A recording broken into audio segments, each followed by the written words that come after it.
एक कमरे में अमीर और गरीब बहू ने की दावत। अरे भैया, डिलीवरी कब तक आ जाएगी मुझे बता दो। वो क्या है ना, दावत शुरू हो जाएगी कुछ ही देर में। अच्छा, ओके भैया, जल्दी करना। ओके। ओहो जिठानी जी, आप इतना बनाने का कष्ट क्यों कर रही हैं? जिसे आप ये दावत खिलाने वाली है ना, वो लोग आपकी दावत खाएंगे ही नहीं, क्योंकि सबसे बेहतरीन दावत का इंतजाम तो मैंने किया है। मेरे एक्सपेंसिव खाने के आगे आपका ये गरीब वाला खाना किसी भी काम का नहीं है। अनुष्का, तुम मेरी फिक्र मत करो। अगर तुम तैयारी कर रही हो तो मुझे अपनी तैयारी करने दो। मुझे भी अपनी तरफ से उन्हें दावत देनी है। एक ही घर में रहकर दो जगह दावत देने का कोई मतलब नहीं है। फिर भी मार लीजिए आप अपने हाथ पैर, खाना तो वो मेरी दावत का ही चखेंगे। अच्छा है, मैंने ऑर्डर कर लिया। कौन पागलों की तरह खाना बनाने में टाइम वेस्ट करे। अनुष्का, मैं एक ही बात को बार बार नहीं दोहराती। अगर तुम्हें लगता है मैं पागल हूँ तो ठीक है। आखिर एक ही घर में रहकर दोनों बहुएं अलग अलग दावत की तैयारी क्यों कर रही थी और किसके लिए, आइए जानने के लिए कहानी में आगे बढ़ते हैं। जहां बड़ी बहू सुमन संजीव से शादी कर कुछ साल पहले आई थी और अब एक महीने पहले अमीर देवरानी अनुष्का राजेश से शादी कर रही होती है, लेकिन दोनों को एक ही कमरे में रहने में बहुत प्रॉब्लम होती है। दरअसल उनका ससुराल ही एक कमरे का था, जिसमें पहले से ही सास ससुर भी रहते थे और दोनों बहू एक दिन खाना बना रही होती है तो अमीर देवरानी को जोर जोर से खांसी आने लगती है। अरे जेठानी जी, मारना चाहती हो क्या? ये क्या झोंक रही हो? पूरे कमरे में धुआं धुआं कर दिया। अरे दाल में तड़का लगा रही हूँ, धुआं तो होगा ही, कमरा भी इतना छोटा है ना। तुम खिड़की खोल दो ना अपनी तरफ की। मैं क्यों खोल दूं? ताकि मिट्टी और चिड़िया कबूतर यहाँ पर आकर मेरा बिस्तर खराब कर दें। एक तो इस छोटे कमरे से बहुत दुखी हूँ, उसी में मम्मी जी, पापा जी और आप जेठ जी रहते हैं। ये नहीं कि घर को बनवा लें। बनाना होता तो कब का बन जाता, लेकिन हमें इसी एक ही कमरे में रहकर एडजस्ट करना होगा। खांसते खांसते अनुष्का कमरे से बाहर चली जाती है। जब कमरे से धुआं निकल जाता है तो वो अंदर आ जाती है। अरे बहू, क्या बना रही हो? पापा जी, मैंने दाल चावल बनाए हैं। ठीक है, लेकिन मेरा बिस्तर कहाँ गया? मुझे लेटना है कुछ देर। वो पापा जी, खाना बनाने के लिए जगह कम पड़ रही थी, सब्जी भी काट रही थी, फिर तेल की छींटे लग जाती, इसलिए मैंने बिस्तर उठा दिया था। अरे बहू, अब खाना बन गया होगा ना, खाना खा लेते हैं, फिर आराम से लेट जाएंगे। मैं बिस्तर लगा देती हूँ, तू खाना ले आ। छोटी बहू, तू खाना खाएगी या नहीं? नहीं माँ जी, आपको पता है ना, मैं रोज ऑर्डर करके ही खाना खाती हूँ। बहू, मैं जानती हूँ तू एक अमीर बाप की बेटी है, लेकिन बाहर का रोज रोज खाना ठीक नहीं है। माँ जी, मेरी फिक्र मत कीजिए, मैं बाहर से ऑर्डर करके ही खाऊंगी, लेकिन जेठानी जी के हाथ का तेल वाला और देसी खाना तो खाने से रही। इतना कहकर अनुष्का अपने बेड पर बैठ जाती है। शादी के बाद उसने अपनी तरफ की दीवार पर प्लास्टिक पेंट करवाया था और वो जमीन पर न सोकर बेड पर सोया करती थी। बाकी के दोनों सास ससुर और जेठ जेठानी जमीन पर सोया करते थे, इसलिए वो अपने बिस्तर हटा दिया करते थे। कुछ देर बाद खाना खाकर बहू सास ससुर का बिस्तर लगा देती है, जहां वो आराम करते हैं। रात को दोनों के पति भी आ जाते हैं और खाना खाकर वो भी सो जाते हैं। रात को पूरे परिवार को एक कमरे में सोने में काफी कठिनाई का सामना करना पड़ता था। अरे बहू, मेरा तू अपना पलंग थोड़ा खिसका ले। हाँ अनुष्का बहू, क्योंकि दूसरी तरफ बड़ी बहू और संजीव भी सो रहे हैं, हमारे पास जगह नहीं है। देख रहे हो राजीव, हम जमीन पर ना सोए, इन लोगों को जगह मिल जाए, इसलिए हमने बेड लगाया था, लेकिन अब भी हमें ही एडजस्ट करना पड़ रहा है। अरे पापा, यहाँ पर सच में जगह नहीं है, अब हम कहाँ जाए? मैं बोल रहा हूँ आप कमरा बनवा लो। तेरे पापा पर तो पैसे नहीं है, तू ही बेटा इस घर को बनवा दे। एक मिनट माँ जी, ये क्यों पैसे खर्च करेंगे? जेठ जी भी तो पैसे लगाएंगे इस घर में, पर वो तो कमाते ही नहीं है। तभी माता पिता का मुंह बंद हो जाता है और वो सब लोग चुपचाप सो जाते हैं। ऐसे ही एक एक रात उनको एडजस्ट करके सोना पड़ता था। अगर खाना बनाते वक्त तेल की छींट छोटी बहू की दीवार पर आ जाती थी, तब भी वो लड़ लिया करती थी और हमेशा अपने अमीर मायके की धौंस जमाती थी। गरीबी की वजह से सुमन अक्सर खराब जड़ वाली चीजों को मिट्टी में दबा देती थी, जिससे पालक, आलू, प्याज, धनिया उग जाया करता था। उर्मिला, तुम्हें पता है हमने आखिरी अपनी शादी की सालगिरह कब मनाई थी और हमें कितने साल हो गए? मुझे तो याद नहीं है। अरे आपको याद हो ना हो, लेकिन मुझे सब कुछ याद है। आज से 20 दिन बाद हमारी 50वीं सालगिरह है। पता है सब लोग 50वीं सालगिरह कितने धूमधाम से मनाते हैं, लेकिन हमारे घर में तो पैसे ही नहीं है, रहने की जगह नहीं हो रही, तो दावत कहाँ से होगी? ये बात दोनों भाई खिड़की से सुन लेते हैं। देख रहे हो भैया, हमारे मम्मी पापा 50वीं सालगिरह पर दावत करना चाहते हैं। उन्होंने बहुत कुछ किया है, अब हमारी बारी है कि हम उनके लिए कुछ करें। इसलिए मैं सोच रहा हूं उनके लिए एक बढ़िया सी दावत रखूं और सरप्राइज दूं। सिर्फ तू क्यों, मैं भी दावत करूंगा। लेकिन भैया आपके पास पैसे ही नहीं है। मैं जब तक पैसे इकट्ठे कर लूंगा, बस हमें उनकी 50वीं सालगिरह अच्छी बनाने की तैयारी करनी है। फिर दोनों के पति अपनी अपनी पत्नी को 50वीं सालगिरह की दावत की तैयारी के बारे में बोल देते हैं। तो अगले दिन दोनों आपस में कहती हैं, वैसे दीदी, मैंने सुना है आप 50वीं सालगिरह पर माँ जी पापा जी के लिए दावत कर रही हो, लेकिन आप पर पैसे तो है नहीं, गरीब जो हो। लेकिन मैं तो बहुत अच्छी दावत करूंगी, आपको ज्यादा टेंशन लेने की जरूरत नहीं है। तुम चिंता मत करो, मैं दावत की तैयारी करूंगी, चाहे इसके लिए मुझे कोई जुगाड़ ही क्यों ना लगाना पड़े। लेकिन मैं करूंगी क्या, मुझे समझ नहीं आ रहा। कुछ दिनों पहले एक पड़ोसन मुझे अपनी एक्स्ट्रा मुर्गी दे रही थी। वो उसके अंडे देने से बहुत परेशान थी। शायद अब यही मेरे काम आएगा। अनुष्का सुमन की बात सुन बेड पर बैठकर अपना फोन चलाने लगती है और बाहर से ऑर्डर करके जिठानी को चढ़ाकर नूडल्स खाती है। वहीं सुमन पड़ोसन सुधा से मुर्गी ले आती है। तब उसकी नजर अपनी उगाई हुई सब्जियों पर पड़ती है। अरे मैं तो इन्हें भूल ही गई थी कि मैंने ये सब्जी भी उगाई है। मम्मी जी पापा जी की सालगिरह तक ये और अच्छे से उठ जाएंगी, तो इसी से आलू मटर की सब्जी, आलू प्याज पकौड़े, पालक पनीर बना दूंगी। बाकी मुर्गी के अंडे से अंडा करी और मुर्गी से चिकन भी बना दूंगी। चलो मेरी दावत की तैयारी हो गई, बस मुझे कुछ दिनों तक बहुत मेहनत करनी है। वहीं सुमन मुर्गी को एक पिंजरे में रखती है। सुबह उठने पर देखती है कि मुर्गी 4-5 अंडे दे देती है। कुछ को बेच देती है, जिन्हें बेचने पर वो उन पैसों से तेल मसाले वगैरह ले आती है और पति भी कुछ कुछ पैसों को जोड़ने लगता है। तभी सास कहती है, बहू तो अचानक से मुर्गी क्यों ले आई और उसे बेचने लग गई? क्या करेगी इतने पैसों का? माँ जी वो सुधा है ना, वो परेशान हो गई थी तो मैं ले आई। अब अंडे बेचकर घर के तेल मसाले तो ले ही आती हूँ मैं। अच्छा ठीक है। एक तरफ अमीर बहू अपने पैसों के घमंड में रहती है और रोज रोज बाहर से खाना ऑर्डर करके खाती है। वहीं बड़ी बहू चूल्हे पर बनाकर घर के सभी लोगों को खाना देती है। साथ ही मुर्गी पालन करती रहती है और अंडों को दुकान पर बेचकर एक दिन के 100 रुपए निकाल लेती है। और सास ससुर की 50वीं सालगिरह आती है। दोनों बहू बेटे सुबह सुबह सास ससुर को बहाने से मंदिर भेज देते हैं, जहां सास ससुर परेशान होते हैं कि उनके बच्चों ने उन्हें सालगिरह पर विश नहीं किया। पर वहीं चारों उन्हें रात की दावत की सरप्राइज देने के लिए तैयारी करते हैं। गरीब बहू घर सजा देती है, अमीर बहू कमरे को 50वीं सालगिरह के बलून लगाकर सजा देती है और गरीब बहू खाना बनाना शुरू करती है और शाम तक कुछ खाना तैयार कर लेती है। वहीं अमीर बहू भी डिलीवरी बॉय से बात कर जानबूझकर सुमन को कहती है, दीदी आपका ये सब बनाने का कोई फायदा नहीं है। मम्मी जी पापा जी मेरी दावत से खुश होंगे। मैंने बहुत अच्छा अच्छा खाना ऑर्डर किया है।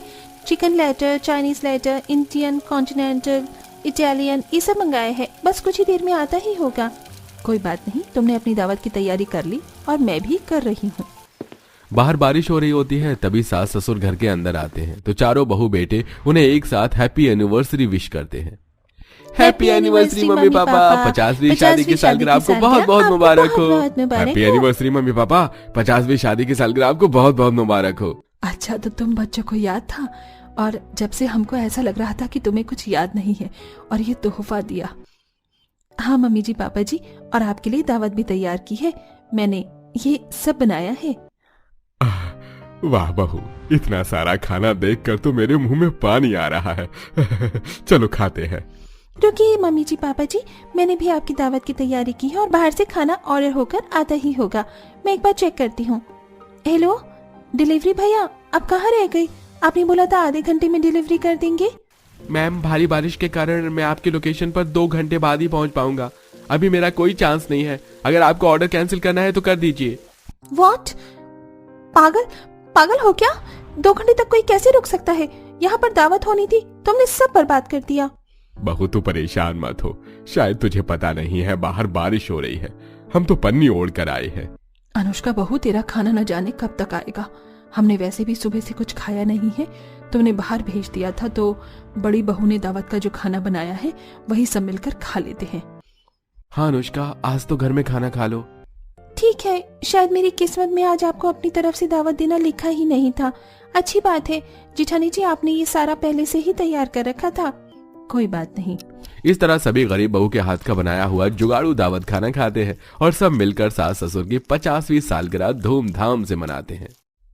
कुछ गरीब लोग ठंड में घर के बाहर फटे पुराने कपड़ों में नीचे जमीन पर बैठकर ठंड से कांपते हुए खाना खा रहे हैं और कुछ अमीर लोग जिन्होंने सूट बूट पहना है वो बैंक्वेट के अंदर टेबल कुर्सी पर आराम से बैठकर खा रहे हैं और कुछ वेटर उन्हें खाना परोस रहे हैं।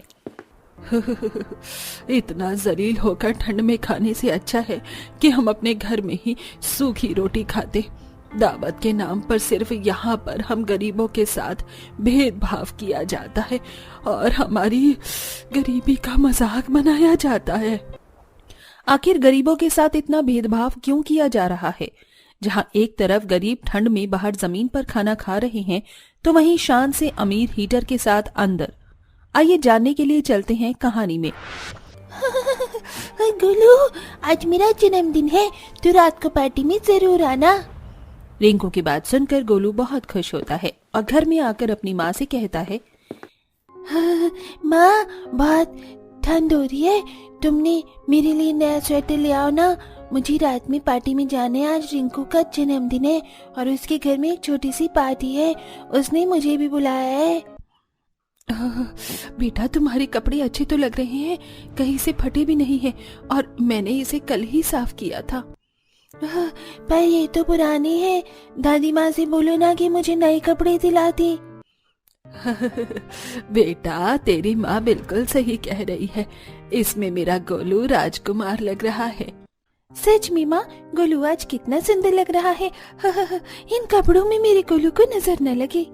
घर वालों की बात सुनकर गोलू नए कपड़े की जिद छोड़ देता है और शाम को पार्टी में जाता है। रिंकू केक काटता है और जब केक बांटने की बारी आती है तो रिंकू की माँ अमीर बच्चों को अलग से महंगा केक और केक के साथ नमकीन, बिस्किट, कोल्ड ड्रिंक और खाने के लिए पैटीज, समोसे आदि देती है। पर वहीं गोलू को न्यूज़पेपर पर केक का छोटा सा टुकड़ा दे देती है। चलो बेटा, तुम्हारे लिए इतना ही है। और रिंकू, क्या जरूरत थी अपने इस गरीब दोस्त को बुलाने की? देखो कितने सारे गरीब बच्चे यहाँ हैं, मैं कहाँ से इतना केक लेकर आऊं? पर माँ, गोलू मेरा सबसे अच्छा दोस्त है। जानती हूँ बेटा, इसलिए तो इसे केक दे दिया, वरना देखो कितने गरीब बच्चे बाहर खड़े हैं जिनको केक भी नहीं मिला।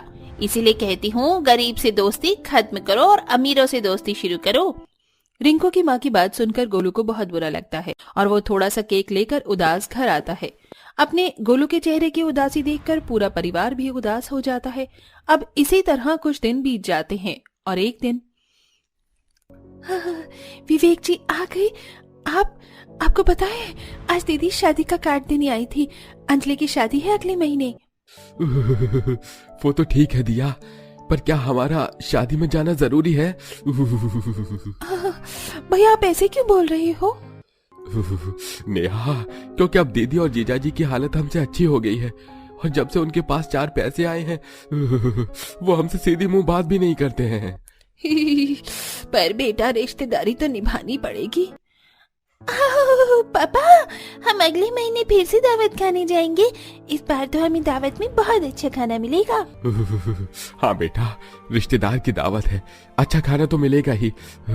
पर माँ, दिया परसों मेरे मालिक का भी जन्मदिन है, तो उस दिन मैं घर नहीं आ पाऊंगा। बेटा परसों तेरे मालिक का जन्मदिन है और तू खाली हाथ जाएगा? मालिक कितने अच्छे हैं, वो हमेशा मुसीबत पड़ने पर हमारी मदद करते हैं। बहू, मैं तो कहती हूँ तुम मालिक के लिए सूजी का हलवा बना देना, वैसे भी उन्हें तेरे हाथों का हलवा बहुत पसंद है।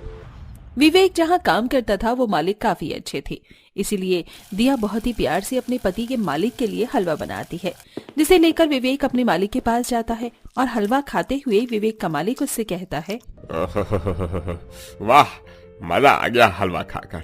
विवेक, मेरा इस दुनिया में तेरे अलावा कोई नहीं है। तू जब 14 साल का था तब से मेरे पास काम कर रहा है और मैंने अपने बच्चे की तरह तेरी परवरिश करी है।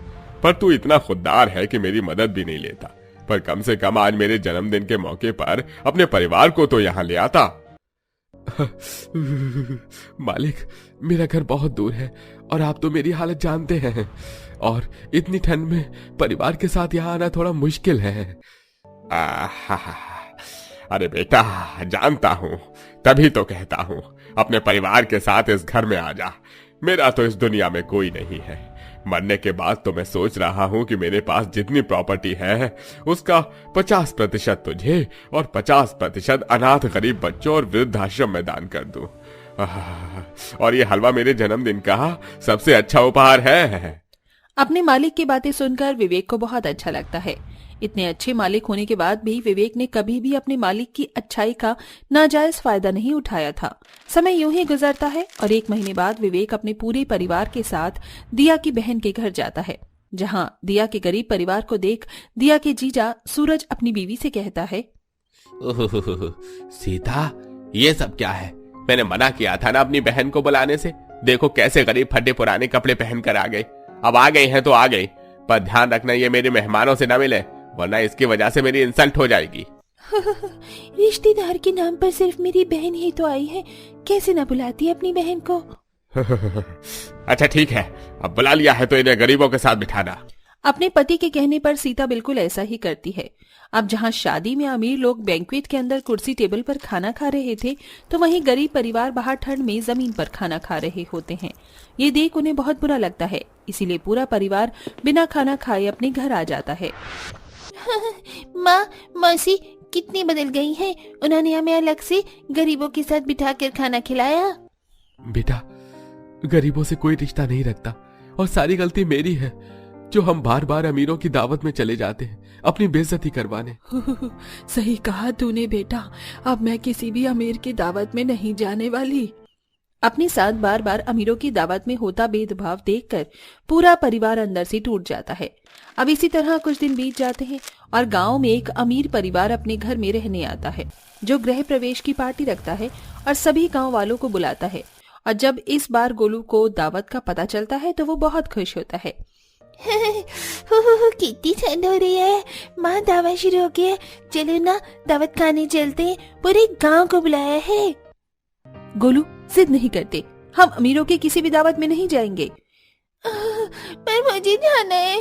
आप तो कभी कुछ अच्छा बना के नहीं देते, दावत में ही तो अच्छा खाने को मिलता है। बहुत जिद्दी और बदमाश हो गए हो तुम। इस समय तुम बाहर खाना खाओगे जमीन पर बैठकर? भूल गए पिछली बार कैसे हमारी बेइज्जती हुई थी? कोई जरूरत नहीं है दावत में जाने की। अगर तुम उस दावत में गए तो मैं तुम्हारी टांगे तोड़ दूंगी।